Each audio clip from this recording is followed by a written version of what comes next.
Ladies and gentlemen, welcome to Talk Spicy. I'm Coach Gene Clemens. Thank you for joining me wherever you are joining me. Rate the show, comment, agree, disagree, but whatever you do, keep it spicy.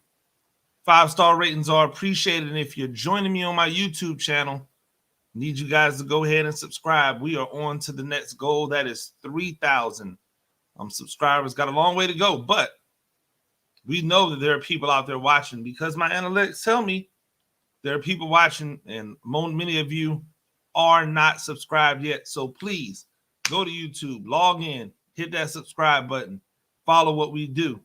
If you did not catch the first episode of Offensive Thoughts with Coach Whit and Coach Gene Clemens, that dropped last night, make sure you go and check that out on Spotify. I will put that down in the show notes from this show today. Please go and support that podcast. It's two guys who are good friends, have been good friends for a long time, talking basketball and life, and love to hear your feedback.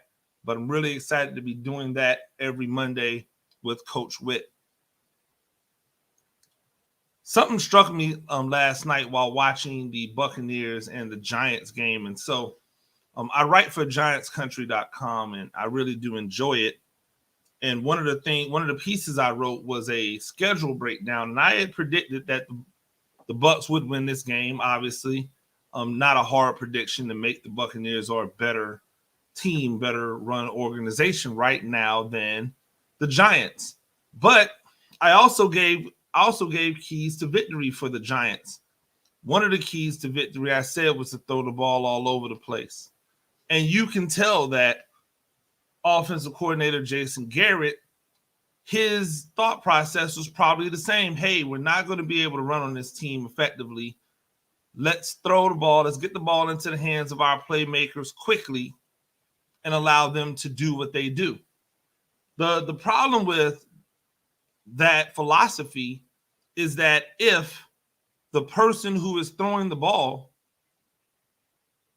does not have the moxie or the savvy to be able to deliver the ball consistently where it needs to go, then you're probably going to have some issues. If that person doesn't understand how to navigate a cluttered pocket, if that person doesn't understand that when they break the pocket, it has to be look and then use your athletic gifts to make something happen, then you're probably going to have an issue. See, what we've ended up with the New York Giants are a bunch of people trying to blame everyone instead of putting the onus on the people that it needs to be put on. Well, man, everybody wants to blame Dave Gettleman. And do I think Dave Gettleman's done a phenomenal job? No, it's not a point of me thinking that he's done a phenomenal job or not. But everybody wants to blame Dave Gettleman. Except when you look at the pieces that he's brought to this team individually, why are you mad? And you want to be mad at him about everything except the one position that you probably should blame him for, because he drafted Daniel Jones. Oh my gosh, well, our offensive line is terrible, blah, blah, blah. Well, your offensive line has had a bunch of injuries. Of course you're going to be bad. Name me a team with an unhealthy offensive line that has been good. I'll wait. Name me a team with an offensive line that keeps throwing people in and out that have been good. I'll wait. Most teams with bad offensive lines have quarterbacks who make up for the bad play of their offensive line two ways. Either they get rid of the ball quickly, or their athleticism holds that defensive line or those pass rushers at bay. Their athleticism allows them to play 11-on-11 football and not 10-on-11 football in the run game. Those are all things that Daniel Jones should have, except Instead of us saying Daniel Jones has been awful, he needs to be better, this is not the performance of somebody who is a guy we want to spend a lot of money on. Instead of saying that, people blame the offensive coordinator. The same offensive coordinator who has used Daniel Jones in every single way imaginable to get the most out of his talent. And when Daniel Jones does a good work, nobody gives that offensive coordinator any credit. They say, oh, well, this is what Daniel Jones is. The offensive coordinator needs to do this more often. They blame him because he didn't do that every time. So if you're going to blame the offensive coordinator when the quarterback is bad, then you're going to blame the offensive coordinator when the quarterback is good. You don't give him credit, you blame him. Then how is it that you ever put any onus on the quarterback to get better? The same thing is going on in Cleveland, where everybody thought that the resurgence of the Cleveland Browns had to do with Baker Mayfield. And what they're finding out, what they're discovering, is that it had very little to do with Baker Mayfield and had everything to do with Nick Chubb and the offensive line that they built in order to be a running team. So when we think about how Cleveland continues to make excuses for Baker Mayfield, although I'm starting to see the tide turn. I'm starting to see the shift. Cleveland has blamed everybody else for Baker Mayfield not being good. They blamed everything else for Baker Mayfield not being good. Oh, he's banged up. Oh, the offensive line wasn't healthy. Oh, the running back was out. Oh, the wide receiver. It's his fault. It's the wide receiver's fault that Baker Mayfield can't throw the ball deep accurately anymore. Can't seem to find wide open receivers down the field. Oh, no, it's the wide receiver's fault, except when you get rid of the wide receiver because he was the blame. I remember because I was having a conversation with not a conversation, but a little back and forth with a gentleman who said that Odell Beckham was terrible, was not in the league. You know what? That was probably a little bit hyperbole on my fault. He did not say Odell Beckham was terrible. He said that Odell Beckham was not an elite receiver. And he pointed to his performance in Cleveland. And I said, well, the 1 year that Odell Beckham was healthy in Cleveland, he had over 1,000 yards on far less targets than he got when he was in New York. The next year he came back, he was still on pace to have another 1,000-yard season, even though his production wasn't what you would want a number one wide receiver to have. And it became evident that the targets just were not there. Imagine targeting Stephon Diggs 2 times in a game, 1 time in a game, 3 times in a game. That's what Odell Beckham was dealing with and why he was frustrated. Rightfully so. He got hurt trying to be a good teammate and then was called a terrible teammate in order to keep the blame off of the person that it should have been on. These things aren't difficult to figure out. And so now in Cleveland, when the chickens are coming home to roost and people are saying, hey, you know what? Baker, you've got to be better. Baker doesn't know how to deal with that because Baker has been coddled as a star since he came into college. Remember, this is a guy who was the starter in Texas at Texas Tech because of injuries. Not because he had beat anybody out, but just because of attrition, he ended up being the starter. And when the competition was laid out, the coach went with someone else. Okay, that happens. He didn't stay around.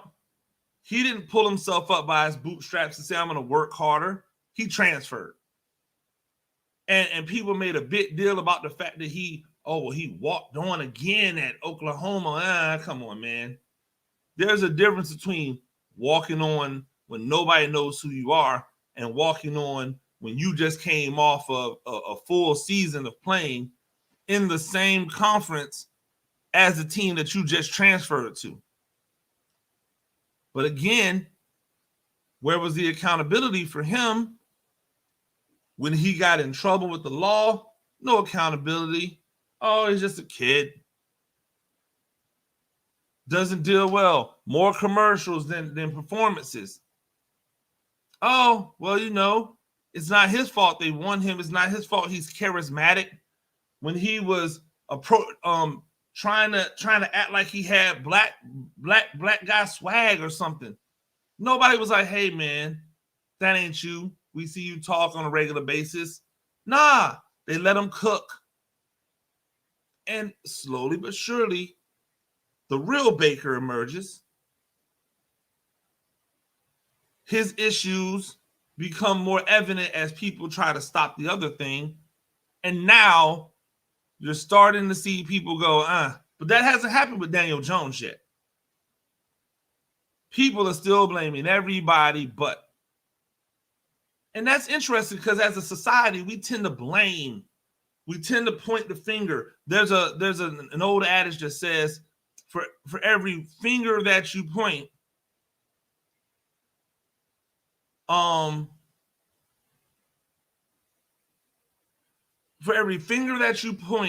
there's 3 pointing back at you, right? I think it's something of that nature. For every finger that you point, there are 3 pointing back at you. So, and it's not that Baker, well, I shouldn't say Baker, we'll take him out of it because he's pointing fingers. It's not that Daniel Jones is pointing fingers, but if everybody is so willing to blame the other person without looking at the one common denominator, then what's the issue? Society is crazy this way because this is the ugly side of who we are as people. The blame game. Not wanting to take responsibility for something that might be negative. I think about Showtime Sean Porter, and congratulations to him on a fantastic career. He took on Bud Crawford this past weekend. It didn't go his way. Newsflash, it hasn't gone the way of anybody that Bud Crawford has fought because he's the greatest fighter in the world right now.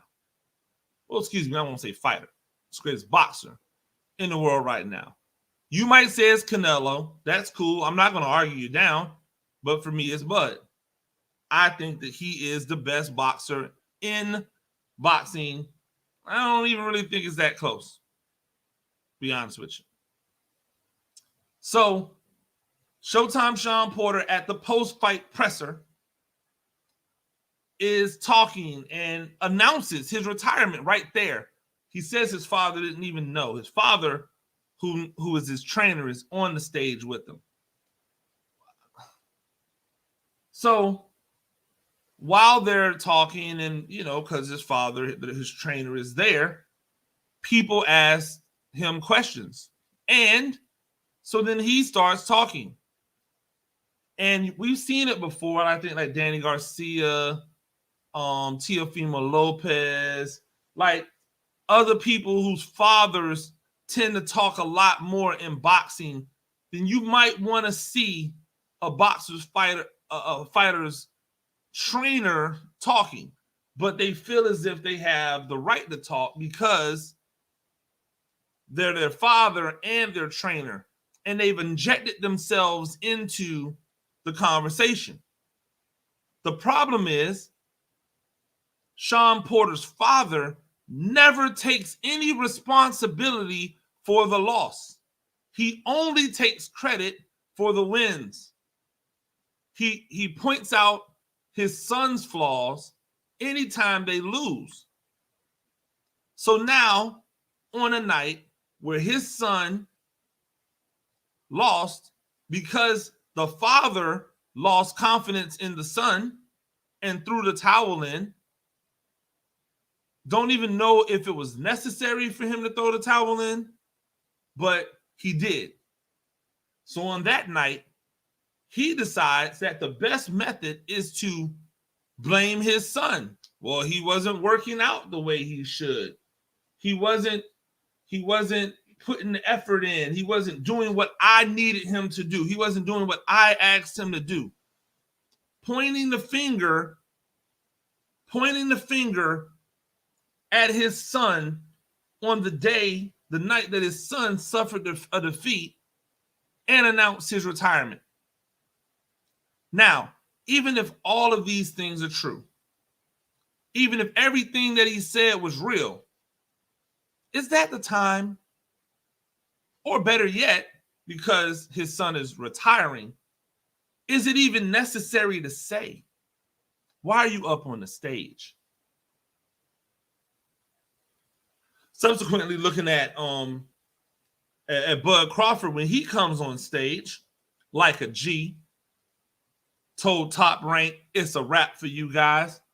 Y'all couldn't get me Errol Spence when I was signed to you. How are you going to deliver them now that I'm a free agent? Right there in front of Bob Arum. I loved it. You didn't see his trainer anywhere. His trainer has every right to beat his chest. He has trained and brought up the best fighter in the world. The best boxer in the world, excuse me. He would get his head beat in by an MMA fighter. They'd take him down and beat his brains. And I get it. Best boxer in the world. The man is the best boxer in the world. You didn't hear a word from that trainer. Why? Because it's not about him. It's about Bud. And in that moment, it should have been about Showtime Sean Porter.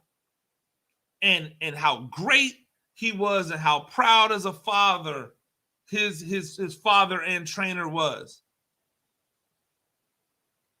He took all the time to wax poetic about the things that he does with his son. Well, I need him to be able to go home to his wife and his kids. I need him to be able to play with his kids and compete against his kids. I need him to be able to compete against me. We've driven Lamborghinis at, maybe he didn't say Lamborghini, he said we've driven and raced in cars at over 200 miles an hour, Yo, who cares?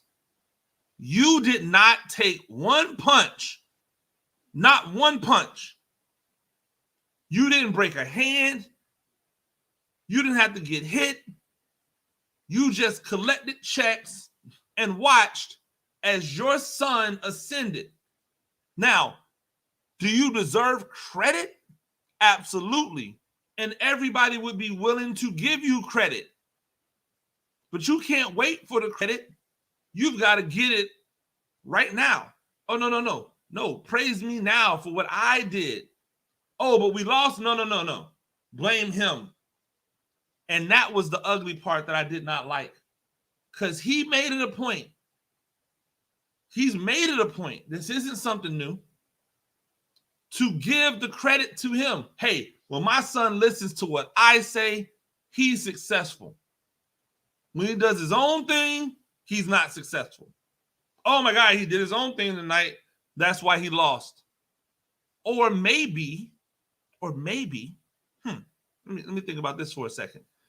Maybe the game plan that you put together wasn't a game plan that was going to beat Bud Crawford. Sorry, because there is no game plan out there to beat Bud Crawford other than get lucky and knock him out, which we haven't seen anybody be capable of doing. Which is why you'll never see Errol Spence down there. He ain't trying to have them problems. Sorry, people. That fight's never happening. That man is not stupid. He's not going to suck himself down to 147 and try to compete with Bud Crawford, who has zero reason to try to go up in weight to chase him. You guys have, for years, have said that Bud's been fighting nobodies. So now that he's a free agent and he can now go anywhere and sign a one-fight deal anywhere, what's going to be the excuses now? I digress, right? Because you've been blaming Bob Arum, and I've been blaming Bob Arum. But now we get to blame everybody if these things don't happen. Now, if Bud doesn't fight those people, now it might be time for Bud to look at himself. I don't think that's going to happen. I really do believe he's been trying to fight these people, and these people have been ducking him. That's why I'm excited. That is why I'm excited. But the blame game is just taking on a life of its own, and it really is ugly. It's ugly. It's stupid. It's foolhardy. Because at the end of the day, what are we really trying to do? What are we really trying to do? Congratulations to Sean Porter. Job well done, sir. You're leaving the game with all your faculties. You're one of the best, ringside play color guys that we have out there. You're going to have a great career doing that, a la Roy Jones Jr. So I look forward to seeing that out of you. Man, it might be a little bit of time to just let dad be dad. So it's great. Ladies and gentlemen, that's been Talk Spicy. I'm Coach Gene Clemens. We do this thing a few times a week. Rate the show, comment, agree, disagree, but whatever you do, keep it spicy. 5-star ratings are appreciated. If you're joining me on the YouTube channel, you know what to do. Until next time, peace.